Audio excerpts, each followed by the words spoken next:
Even though the holidays are generally supposed to be a merry time, they're supposed to be joyful and cheerful. For some, the holiday season brings amplified feelings of depression.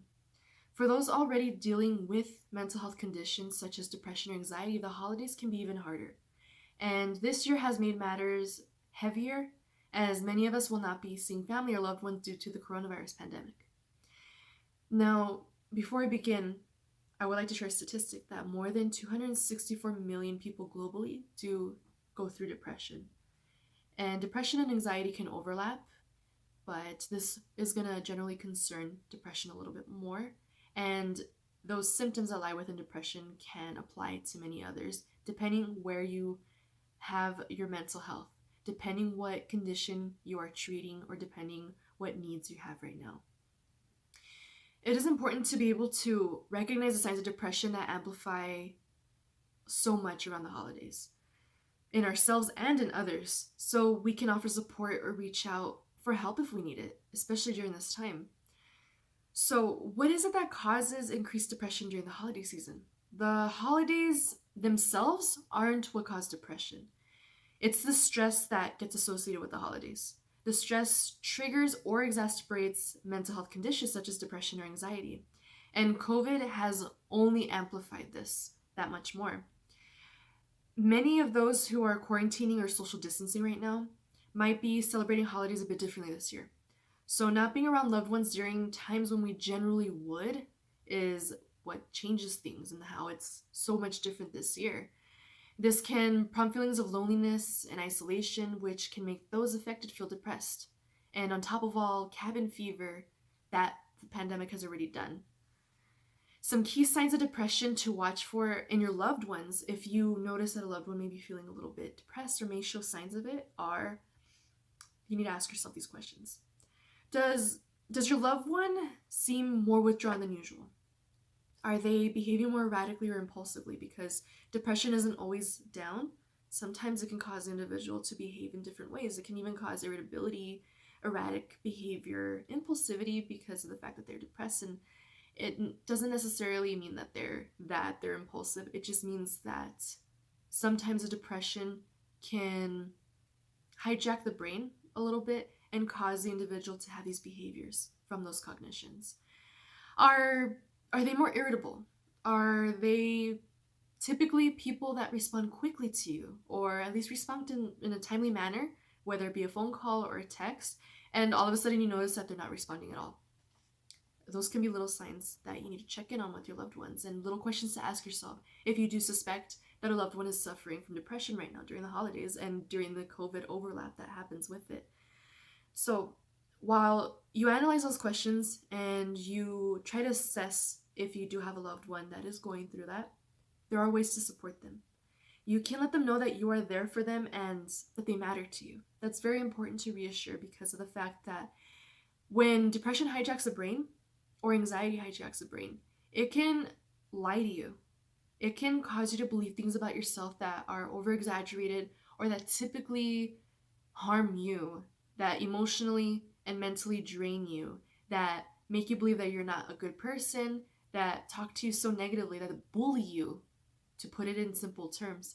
So it's important to show support by letting them know that you're there for them and that they matter to you, because a common lie that depression can tell people is that nobody cares about them, or that they're alone, or that they feel like they're not worthy of love, or that nobody cares about them. And especially if they're physically isolated from everybody, that kind of has a confirmation bias to what their cognitions and their thoughts are already telling them and bullying them to think and believe. Acknowledge that the holiday season can be difficult and that it's okay to not feel happy or joyous. So it's important to support that and have that in mind, that it doesn't have to be a certain way, that it is okay for individuals to not experience it the same way as everybody else does or how it's expected to be. Once you acknowledge that, then you can go ahead and address why it is, address what else you can do to allow this person to feel better. Or if it's you that has noticed these signs in yourself, acknowledge that it is okay for it to not always be 100% positive. It is okay for you to not always feel 100% joyous or happy during the season. It can be complex, and it doesn't even have to be that you're happy or sad. It doesn't even have to be one or the other. Sometimes it shows up as a huge mixture of it all combined, and it can be a little messy. So it's important to acknowledge that there's a myriad of emotions that can go through you. There's a myriad of ways that you experience a holiday season, or that your loved one can experience a holiday season. You can express gratitude for having them in your life. So gratitude does go a long way with everything in life. It is what drives us, because of the fact that if we're grateful for anything, if we show gratitude or express gratitude in any sort of way, it causes more things to be grateful for. And I've gone into that in previous topics before, that's one of the best things that you can practice in your mental health. Now, if you show support to other individuals, gratitude for having them in your life kind of challenges the thoughts that the depression is telling them. So they won't be like, oh, nobody cares about me, or no one needs me in their life. Or if that's a thought that comes up with depression in the person, if they hear from somebody that they love, that they're grateful for them, that challenges those negative thoughts, that challenges that negative self-talk that the depression or anxiety may be imposing on them. Remind them that even though this might be a difficult or even painful time, things change and they will likely feel better at a later time. They will have their ups and downs, but just as possible as this down is, there is the equal possibility of an up. So make sure you remind them of that. Make sure you remind them that all feelings are fleeting. All feelings are temporary. All thoughts can be like that too, and they will feel normal again. They'll feel the version of themselves that they want to be. They will feel fine. They will feel healed. They will feel emotionally and mentally better. It's just a season that they're going through right now. It's a bit of a time that they need to address, and it's a little bit of something that their attention needs in order to heal and take better care of themselves, and in order to maybe face something that they have been suppressing. Most importantly, though, let them know that you love and care for them. Remind them that you're always there to listen. So while I know with a lot of individuals, and I myself can relate to this, that if you are an empath, it is a little harder to see someone you love go through this, because not only do you understand that it's not easy on them, but you want to so desperately fix it for them. You feel what they feel. And while sometimes it can be frustrating at the fact that you can't take this depression away from them, you can't take away the negative feelings away from them, you can't instantly make them feel better and take away all their pain, it can be frustrating. But sometimes what people need is not for you to fix everything for them, but to be able to just be there. Be so totally there that they feel safe and that they feel acknowledged and that they feel like they're not alone. Sometimes just those simple words of saying that you're there to listen, or actually lending that ear to listen, just goes such a far way, because you acknowledge the individual, you acknowledge their needs, and you acknowledge the fact that they may need space to speak, to vent, to just be vulnerable and be authentic about how they're feeling. That can go such a long way, rather than always putting that pressure on yourself to go above and beyond, and then putting that pressure on them to push themselves into a certain mood that they're not exactly ready to feel yet, or in a mental state that they're not yet there. It's sometimes better to take those baby steps, and that is a baby step, but that is also a big step, to just remind somebody that you're there for them and that you care about them. It just goes a long way. It goes a very long way, especially when depressing thoughts can make you feel like no one cares about you, or that no one wants to listen to you. It challenges those thoughts once again, and it reassures the individual that they're not alone. That's very important. So some tips to prevent holiday stress and depression are to acknowledge your feelings. I cannot emphasize that enough. If someone close to you has passed, or you can't be with loved ones for other reasons, realize that it's normal to feel sadness and grief.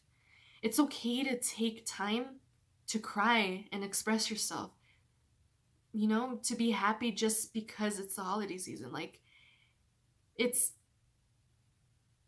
a myriad of emotions. There's complexity to it all. There's going to be moments where you feel joyous. There's going to be moments where you feel down. There's going to be moments that you need to cry. There's moments that you need to vent and express yourself in order to just be able to deal with the holiday season. In order to be able to give yourself grace during this and give yourself grace for feeling it rather than shaming yourself for how you're feeling and putting even added pressure and stress to be a certain way. Acknowledge your feelings. That is one of the biggest things to your growth. That's one of the biggest healers, is to let yourself feel. Reach out. If you are lonely or isolated, seek out a community, religious or other social events, or communities that make you feel like if you belong. So I know it's a little bit more complicated with COVID right now. There is a limitation to physical abilities to be able to do this, but I think there are digital ways and virtual ways through social media, through websites, whatever it may be, to be able to reach out to these communities that are inclusive to your individual facets and individual personality traits. So whatever community it is that you belong to, whatever community it is that you relate to and you feel safe in, reach out to them and talk about this, because you have no idea how much that can help not only yourself, but it can help others that are also facing the same situation. There's a feeling of togetherness and unity through that. And through that unity, there's strength in numbers. And there is someone else holding you accountable to do whatever it is that's conducive to your mental health, and vice versa. Now, if you're feeling stressed during the holidays, if it's not necessarily loneliness or isolation, but maybe a little bit more stress related, it may also help to talk to a friend or family member about your concerns. It will help to have that person that makes you feel safe, that allows non-judgmental listening, and just genuinely gives you that freedom to tend to your feelings and tend to your thoughts and tend to your emotions without judging you or without pressuring you to be anything that a lot of the stressors can pressure you to be. So you can try reaching out via text, a call, or video chat, especially right now. There's so many ways, and I think your mental health and your emotional well-being are worth going into those efforts to make sure that you feel like you can reach out to individuals. Now, another very handy tip to prevent holiday stress and depression is to be realistic. If you're feeling overwhelmed by the holidays, be realistic with yourself. Acknowledge your own limits. Don't push yourself further than you have to. Don't overextend yourself. Don't set yourself on fire to keep other people warm. If you need to set boundaries, don't be hard on yourself or shame yourself even further. Like, if your depression is already shaming you, don't be like, oh, why are you feeling depressed? And then start shaming yourself for feeling that. That's the last thing you need to do. Just be realistic. Once you are realistic and you face that, it no longer has that much power over you. You can set boundaries with loved ones for the sake of your own mental health, because that should be a priority right now, especially because you're the one dealing with it. And don't be afraid to ask for help. I know that depression can have a myriad of reasons and severities. So if you are feeling suicidal, please reach out to the National Suicide Prevention Hotline at 800-273-8255. To connect with a crisis counselor, you can even text HOME, capitalized, to 741-741. So that's HOME to 741-741. There's also a Veterans Crisis Hotline that you can call or text, actually. You text HOME to 838-255.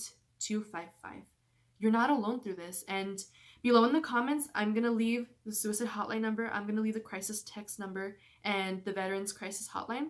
I'm also going to leave a link to a very important alternative therapy solution that you can reach out to, especially virtually. There will be an app that I will leave called Cerebral. So if you cannot reach out to a therapist, it's a more affordable way to reach out to a therapist that specifically specializes in anxiety, depression, stress, and a myriad of other mental health conditions. And it's more affordable than traditional therapy. And I will also leave a link to a holistic approach to therapy, an alternative therapy approach that is very beneficial. Like when I said that you need to feel your feelings, this is an individual who very much emphasizes the fact that you can feel your feelings and allows you to be able to master your own emotions. I will leave those links below in the comments, and you are not alone. You are loved. I know it's a tough season. We all have our reasons to grieve. We all have things to grieve. We all have our own perceptions and our own experiences and our own associations to the holiday season. But you are very loved. You're not alone. And if you need to reach out, you can reach out to me. I am certified in mental health first aid. I have studied psychology, and I am genuinely here if you need anything. I hope you're doing well. I hope your mental health is doing well. Remember to prioritize it. Have a great day.